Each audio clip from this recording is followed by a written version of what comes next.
If there's any lesson you should take from Batman Caped Crusader, it's how to never ever write a show. And I'll show you with a tangible example. I don't mean to be hyperbolic for the sake of it here, but it is genuinely insane how you have Bruce Timm, who worked on the original Batman animated series, J.J. Abrams, Matt Reeves, who directed and wrote 2022's The Batman, plus a whole lot of other lofty producers, and they still greenlight this season to be released in this atrocious state. I have never ever seen such terrible writings in a show of this caliber and funding. And I won't have an in-depth review or critique, for I don't have the mental fortitude for it with how bad everything is. I'll just break down one episode which genuinely baffled me and can't even fathom what its purpose even was, then forward my conclusive closure. The episode which broke the camel's back was the fifth one in season 2, called The Spectral Hand. And this is what happens in the episode. At the beginning, we start with Barbara Gordon having a traumatic flashback of a guy pointing a gun at her, and as she snaps back, we head to the opening sequence. Fair enough, this episode will focus on her story with this character, James Corrigan, a corrupt detective who nearly shot Barbara but was put in prison because of her. This story took place during a season 1 episode that featured Onomatopoeia and his gang making a target hit on James Gordon, which was revealed instead to be his daughter that had a target on her. I had to go back and read about this, by the way, as the show doesn't make any effort at all to revise this story or recap it. Then we head to Blackgate Prison, where Corrigan is held and volunteers as an experiment so that his sentence could be reduced. The experiment goes horribly wrong and he dies, while some prisoners start causing problems in Blackgate. Then Montoya protects Barbara, nothing new happens basically. Then James/Jim Corrigan resurrects from the dead as the Spectre, and he goes on to kill about 3 targets. He gets this skull stare in his eye, and they all magically die through one accident or another. Why or how does his power work? We don't know, don't bother to ask, as the show doesn't too. Corrigan goes off and kills one at the bar, then another outside, and then a third one. That's just it. We don't know why he does it or whom they are. Later we get an exposition saying they were criminals he failed to put in prison. Then he goes off to Barbara, whom we presume was going to be his last target. But instead he asks for forgiveness and kills himself? Or just dies, not sure. But that's just it. I kid you not. That's the entire episode. Who is Jim Corrigan? What's his story? How does his powers work? The show doesn't explain. Who are the people he killed? What did they do? You expect us to sympathize because they're criminals, but we have no idea what they did or who they are for us to grasp the situation.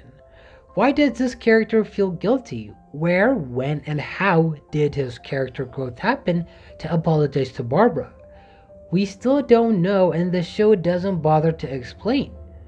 An experiment goes wrong, he dies, resurrects with powers, kills off 3 supposed criminals with God knows how, apologizes to Barbara, and that's it.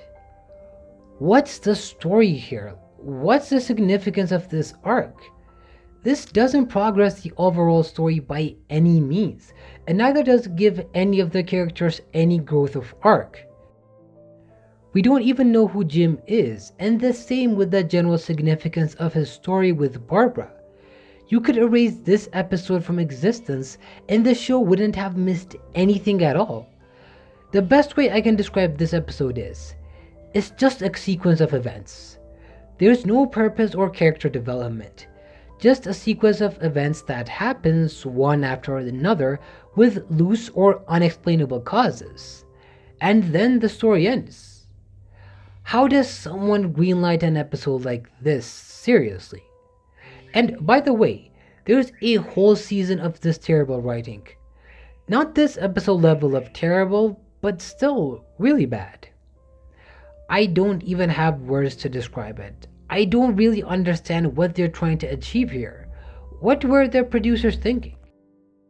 And the moment that pissed me off the most is after seeing the final 2 episodes of the season, which were surprisingly really good.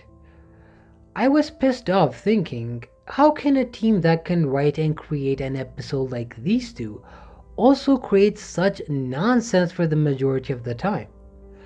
Let me give you a very quick synopsis of those episodes. Episode 9 starts with the Joker infiltrating Hades' Tea Party broadcast and infecting host Hades with his living poison that kills people.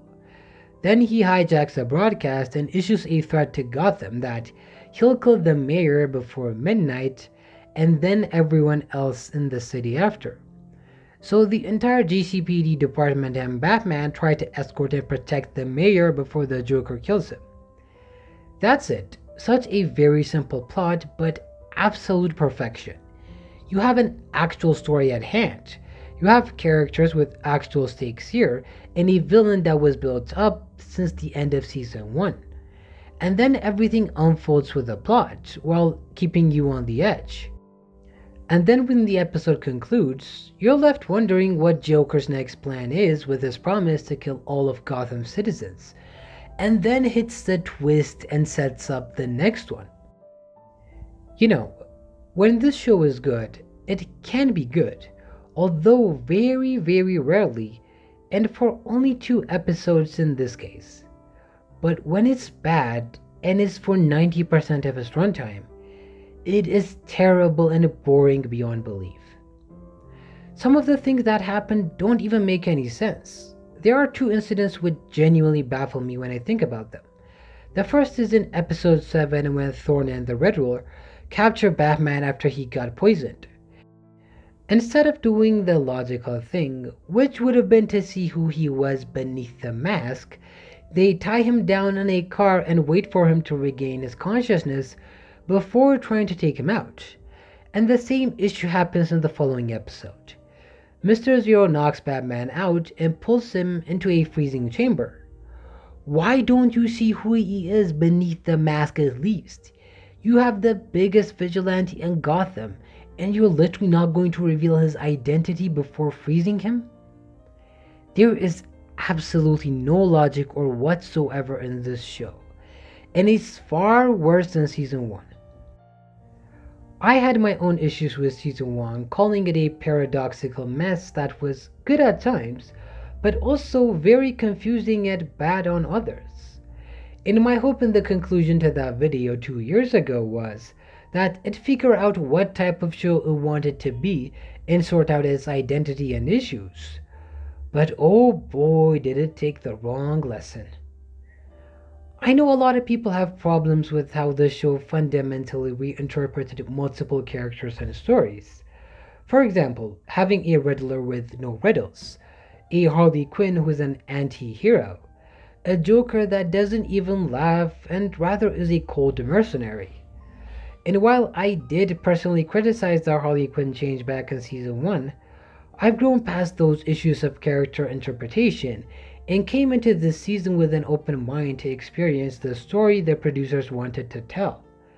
But oh my god, is this show so terrible. Even with such a beautiful art style and noir setting as this, I don't see any saving grace for this show with how terrible and boring the story is. I don't see any hope for season 3. And I hope DC doesn't put out any show like this ever again.